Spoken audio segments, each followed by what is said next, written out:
대구 변호사 사무실 방화 용의자는 소송과 관련해 앙심을 품고 범행을 저지른 것으로 알려졌죠. 범행 직전 재판에서도 패소한 것으로 밝혀졌습니다.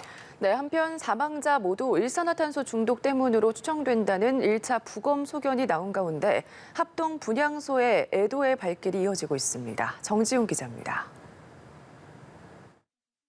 대구 변호사 사무실 방화 용의자 53살 천모 씨는 범행 직전 열린 민사재판에서 진 것으로 확인됐습니다.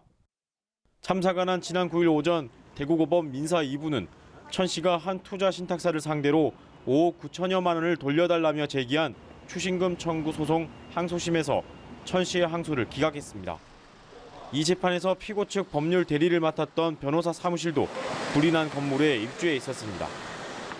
범행 전날엔 자신이 투자한 사업에 시행사 대표에 관한 허위글을 인터넷에 올린 혐의로 벌금 200만 원을 선고받았습니다.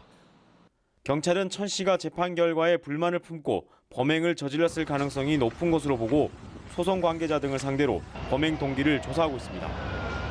이런 가운데 천 씨를 포함해 사망자 7명의 사인이 모두 일산화탄소 중독 때문으로 추정된다는 국립과학수사연구원 1차 소견이 나왔습니다.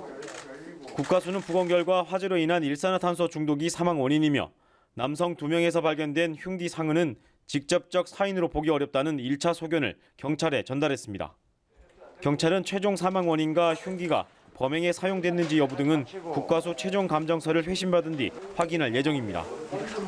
한편 이번 방화 참사 피해자 6명 중 30대 법률사무소 직원 A씨의 발인식이 유족들의 눈물 속에 치러졌습니다. 또 합동 분향소가 마련된 경북대병원 장례식장엔 추모 발길이 이어진 가운데 분향소 단상에 사건 다음 날 건물 관리인이 발견해 전달한 한 시민의 편지와 현금이 놓여 눈길을 끌었습니다. 이 시민은 편지에 우리 모두 피해자가 될 수 있는 현실에서 죄 없는 당신들이 피해자가 됐다고 적었습니다. 연합뉴스TV 정준희입니다.